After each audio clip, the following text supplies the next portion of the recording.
जानवी ने जैसे ही प्रज्ञा के मुंह से ये सुना कि सात्विक उसका बॉयफ्रेंड है, उसे ऐसा लगा जैसे कि किसी ने उसके दिल पर खंजर मार दिया हो।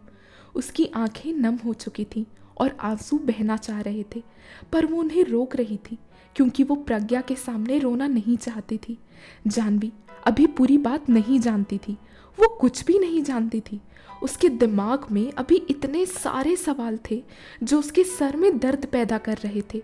हजारों सवाल जो वो सात्विक से पूछना चाहती थी।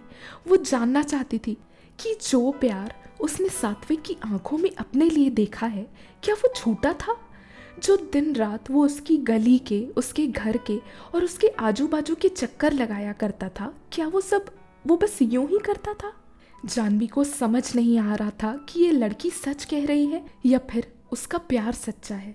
वो बोलना चाह रही थी, उस लड़की से और सवाल पूछना चाह रही थी, पर उसके मुंह से शब्द बाहर नहीं आ पा रहे थे। जानवी ने सोचा कि इस लड़की को भी जानने का हक है कि उसके साथ क्या हो रहा है। उसने बस इतना कहा, सात्विक मेरा भी बॉयफ्रेंड है। ये सुन के प्रज्ञा के चेहरे का भी रंग उड़ गया। उसने पूछा, ये क्या कह रही हो? जानवी ने पिछले 1 साल में जो भी हुआ और जो भी समय उसने सात्विक के साथ बिताया, वो सारी बातें प्रज्ञा को बताई। प्रज्ञा ने कहा, ये तो बहुत गलत कर रहा है वो हम दोनों के साथ। चलो हम एक काम करते हैं, कल उसे बुलाते हैं और दोनों के सामने उससे पूछते हैं। जानवी ने हाँ में सिर हिलाया और वहां से चली गई। दुर्गाष्टमी का दिन था। मंडप पे लोगों की अच्छी खासी भीड़ थी और सब अपने परिवार के साथ त्योहार का मजा ले रहे थे। जानवी ने प्रज्ञा को देखा और प्रज्ञा ने इशारा करके जानवी को अपने पास बुलाया। जानवी उसके पास गई और फिर प्रज्ञा ने कहा, वो देखो सात्विक बैठा है, चलो उसे बुलवाते हैं। प्रज्ञा को इस शहर में आए हुए कुछ ही दिन हुए थे और सात्विक से उसकी बात भी नहीं हो पाई थी। फोन न होने के कारण सात्विक प्रज्ञा को अपने और जानवी के रिश्ते के बारे में बता नहीं पाया था। उससे कह नहीं पाया था कि वो उससे नहीं बल्कि जानवी से प्यार करता है। प्रज्ञा ने सात्विक के एक दोस्त को देखा और उससे कहा सात्विक को बुलाने के लिए। सात्विक के दोस्त ने जाकर सात्विक को ये खबर दी और सात्विक ने जैसे ही देखा कि प्रज्ञा और जानवी दोनों एक साथ खड़े हैं, उसके पैरों तले जमीन खिसक गई। जब उसने जानवी का उदास चेहरा देखा, वो पूरी बात समझ गया। सात्विक बहुत डरा हुआ था। उसे समझ नहीं आ रहा था कि वो क्या करे। इस समय वो उन दोनों से बात नहीं कर सकता था क्योंकि उसे नहीं पता था कि अभी कोई उसकी बात पर विश्वास करेगा भी या नहीं। सात्विक वहां से उठकर चला गया। जानवी ने जैसे ही सात्विक को जाते हुए देखा, उसे प्रज्ञा की बातों पर भरोसा हो गया। उसे लगा कि सात्विक ने उसे धोखा दिया है, वो दोनों के दिल के साथ खेल रहा है।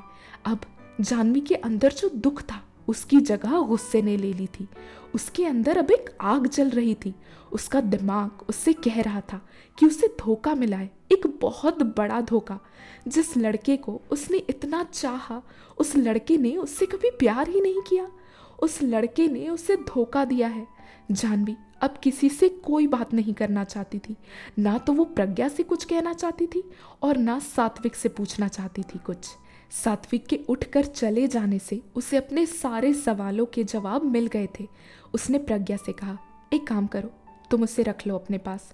उसे जाकर बस इतना कहना कि अब उसके और मेरे बीच में कुछ नहीं है और दोबारा कभी मेरे सामने अपनी शक्ल ना दिखाए। ये कहकर जानवी वहां से चली गई। वो रात जानवी की आज तक के जीवन की सबसे भारी रात थी। इतना दर्द आज तक कभी उसे महसूस ही नहीं हुआ था। कहते हैं आप जिससे प्यार करो वो किसी और से प्यार करे, ये मंजर सबसे ज्यादा दर्द देता है। और आज जानवी वही दर्द सह रही थी। उसे समझ नहीं आ रहा था वो क्या करे। बार बार सात्विक का चेहरा उसकी आंखों के सामने आ रहा था। बार बार वो ये सोच रही थी कि इतना मासूम चेहरा था उसका और उस चेहरे को वो दिन रात देखना चाहती थी।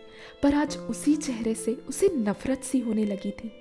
आज जितना वो रोई, इससे पहले कभी उसने अपनी आंखों में इतने आंसू नहीं देखे थे।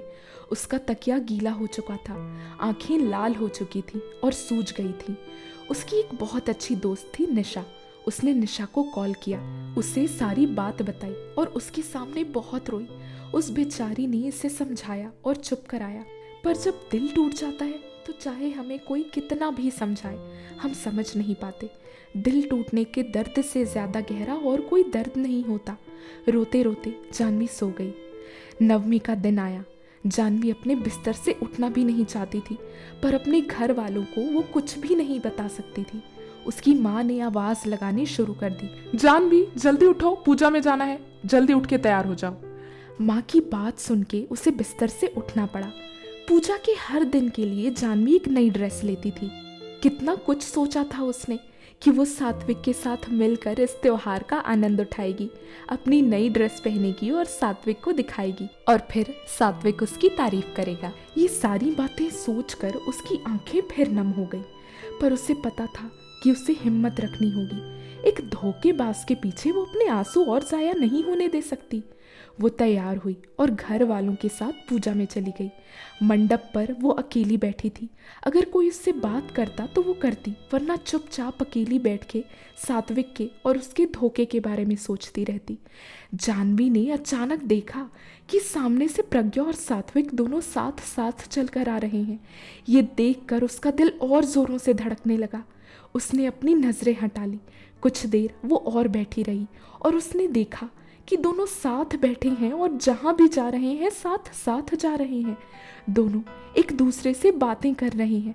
सात्विक उसकी तरफ देख भी नहीं रहा था। सात्विक के चेहरे पर एक उदासी थी, पर वो जानवी उस समय नहीं देख पा रही थी, क्योंकि उसका दिमाग उसे वही दिखा रहा था जो वो देखना चाह रही थी। अगले दिन भी यही हुआ। उसे हर जगह प्रज्ञा और सात्विक दोनों साथ साथ दिखाई दिए, जैसे गर्लफ्रेंड और बॉयफ्रेंड होते हैं। ये 2 दिन जानवी के लिए कांटों में चलने के बराबर थे। जिस लड़के के साथ कभी वो घूमा करती थी, आज वो लड़का किसी और लड़की के साथ घूम रहा है।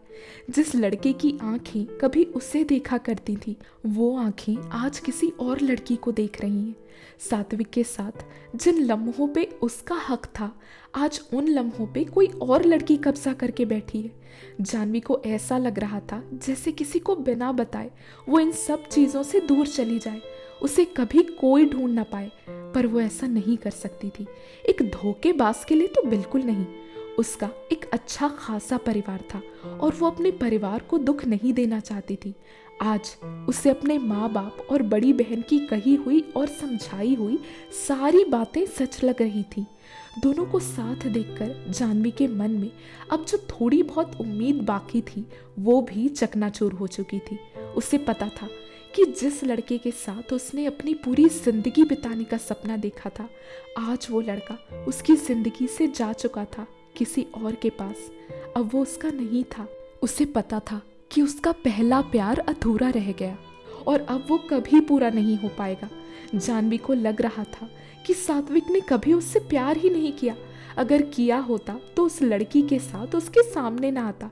उसे लग रहा था कि सात्विक ने उस लड़की को चुना है, पर उसे पता ही नहीं था कि एक रात पहले क्या हुआ है। तो दोस्तों, आपको क्या लगता है सात्विक ऐसा क्यों कर रहा है? अपने अपने थॉट्स कमेंट बॉक्स में लिखकर ज़रूर बताइएगा। अगर आपको इसके आगे का चैप्टर चाहिए तो भी कमेंट बॉक्स में लिखकर ज़रूर बताइएगा।